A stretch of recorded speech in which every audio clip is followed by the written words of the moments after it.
தயவு செய்து இந்த வீடியோவை எல்லாரும் பாருங்கள். இது உலகத்தில் இந்த மாதிரி விஷயங்களை சொல்வது ரொம்ப குறைவு.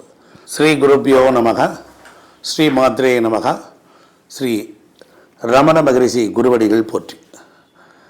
இன்றைக்கி நிறைய விவகாரங்கள், கருத்து வேறுபாடுகள், பிரச்சனைகள், கணவன் மனைவிக்குள்ளோட ஒரு ஒற்றுமை குறைவு, இதுக்கெல்லாம் என்ன காரணம் அப்படின்னா, விதை நன்றாக இருந்தால் சுரை நன்றாக வரும். ஒரு விதை நல்லா இருந்துச்சுன்னா மரம் நல்லா வரும், செடி நல்லா வரும். கணவன் மனைவி ரெண்டு பேருக்கும் திருமணம் ஆகிறதுக்கு எந்த பயிற்சியும் கிடையாது. ஒரு பையன் தான் அப்பா எப்படி அம்மாவிட்ட வாழ்கிறாங்கிறத பார்க்குறாரு. ஒரு பொண்ணு தான் அப்பாக்கிட்ட எப்படி நடந்துக்கிறா, அம்மா எப்படி ப்ளே பண்ணாங்கிறதான் ரிஜிஸ்ட்ரேஷன். அதற்கப்புறம் ரெண்டு பேரும் சேருகிற பொழுது, இணைகின்ற பொழுது அவங்களுக்குள்ளார என்னன்னா கெட் டுகெதர் என்கிற ஒரு வேர்ட்ஸ் ஒன்று முக்கியம். அதாவது ஆணுக்கு பெண்ணை பற்றிய புரிதல் குறைவு, பெண்ணுக்கு ஆணை பற்றிய புரிதல் குறைவு. ஆண் ஒரு 50%, ஒரு பெண் 50%. ரெண்டு பேர் இணைஞ்சதுக்கப்புறம் 100% உருவாகுது. இந்த மேல் ஃப்ரீக்வன்சி 50%, ஃபீமேல் ஃப்ரீக்வன்சி 50%, ரெண்டே சேர்ந்தால் தான் 100. 100 என்பது தான் இங்கே வெற்றியை குறிக்கிறது.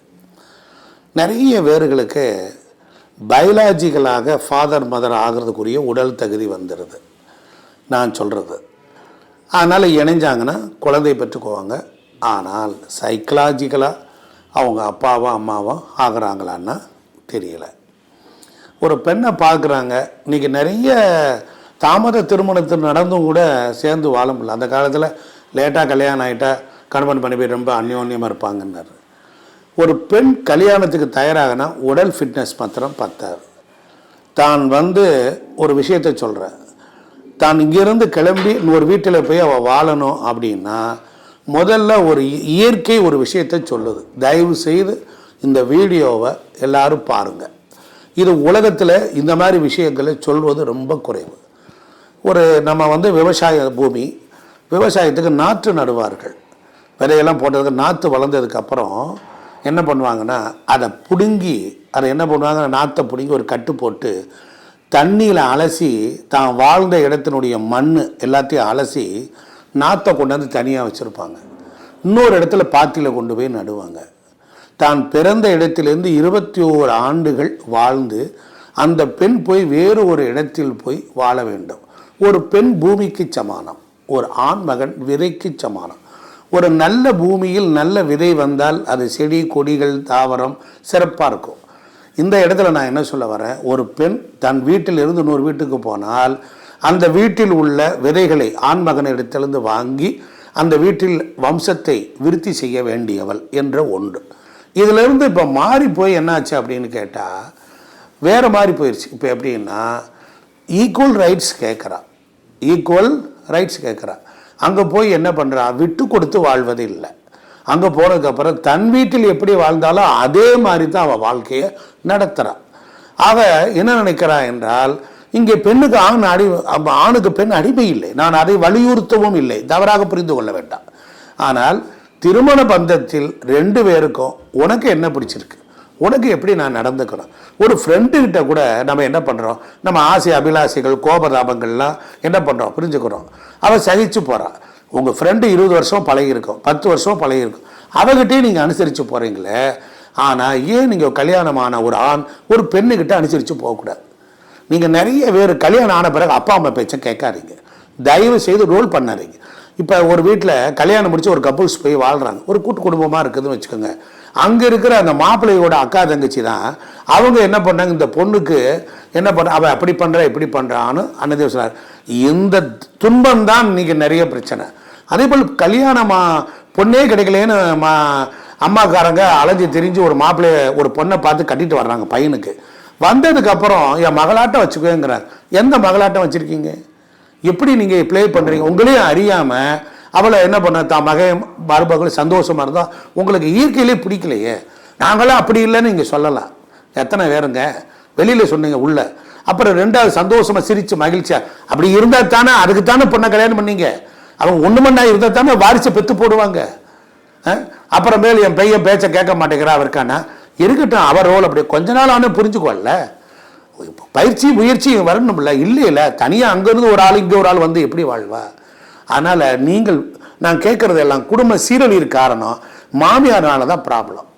மகன் சந்தோஷமாக இருக்கானா இருக்கட்டும், அவன் தானே அவர்கிட்ட குடும்பம் நடத்துகிறான், அவன் சந்தோஷமாக தானே இருக்கேன். அவன் வந்து உங்கள்கிட்ட சொன்னானா, அம்மா அவன் என்னை வெறுக்கொடுக்குன்னு பேசுகிறாமா, அவளுக்கு தான் நக்கினார். அவர் என்ன சொல்கிறது, அவளையெல்லாம் நீ கைக்குள்ளேயே வச்சுருக்கணும், அவளையெல்லாம் மீற விடக்கூடாது. இது என்ன பழக்கம்? நீ என்ன செஞ்சுரி உலகம் போய்கிட்டு இருக்கு? அவள் சம்பாதிக்கிறா, அவள் சனுக்காரு. நீங்கள் இந்த மாதிரி பண்ணுவீங்கன்னா வளர்க்கும் போது நிறைய குடும்பத்தில் பெண்ணை வளர்க்கும் போது என்ன பண்ணுறாங்க, எப்பா போகிற இடத்துல சரியில்லைன்னா நீ நம்ம தனிச்சு வந்தாலும் இருக்கணும், நல்லா படிக்க வச்சிடறான், 40,000 1 லட்சம் சம்பளத்துக்கு வேலைக்கு சேர்ந்துடுறான். ஏன் நீ இந்த மாதிரி கூத்தெல்லாம் நடக்கிறத எல்லாம் கடந்த காலத்தில் பார்த்து இப்போ வளர்கிற பிள்ளைகளுக்கு போகிற பைய வீட்டில் எப்படி இருக்கோ இல்லையோ, நீ உன் காலில் சொந்த காலில் நிற்கணும் அப்படின்னு சொல்லி பெண்களை வளர்த்துட்டாங்க. இந்த 25 ஆண்டு காலத்தில் பிறந்தவர்கள், இந்த 30 ஆண்டு காலத்தில் பிறந்தவங்க எல்லாம் கடந்த காலத்தில் நீங்கள் பெண்ணினம் பண்ண நாத்தனார் கொடுமை எல்லா கொடுமைகளையும் மாமனார் கூட கொடுமை பண்ணுறான். மாமனார் சொல்கிறான், ஒரு மருமக வீட்டில் குளிக்கிறா, என்ன இன்னும் இவ்வளோ நேரம் வரைக்கும் என்ன பண்ணுவேங்கிற, உனக்கு என்ன வேலை அவட்ட, அவன் குளிக்கிற 1 மணி நேரம் ஆகிற என்னமோ பண்ணிட்டு போகிறான். இப்படி எல்லா விஷயங்கள்லையும் புகுந்த வீட்டில் வந்த பெண் மீது எல்லாரும் கடும் பாய்ச்சலை இருக்கிறீங்க. இது என்ன நல்லவா இருக்கு இது?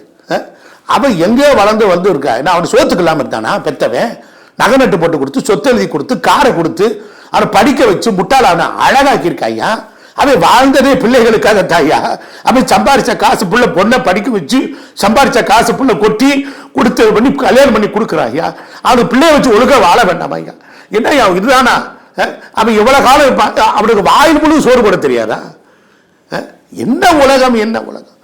இப்படியே பார்த்தா இருக்குது கடைசியில். ஆனால் பொண்ணுக்கிட்டு பின்னால் போனதான் என்னையா குறைச்சல்? என்ன இல்லை 4 ஆம்பளை சேர்ந்தா என்ன பண்ண, ஆம்பளை ஏன் பொண்டாட்டியெல்லாம் கால் அடிச்சானா வச்சுக்க, அவெல்லாம் எழுத்து பேசுவாளா அப்படிங்கிறது. ஐயா ஒரு பெண்ணை கல்யாணம் பண்ணி கொண்டு வந்து இன்னைக்கு 36-40 வயசு வரைக்கும் பொண்ணை கொடுக்க மாட்டான், பயப்படுறா ஐயா. பொண்ணை பத்தவே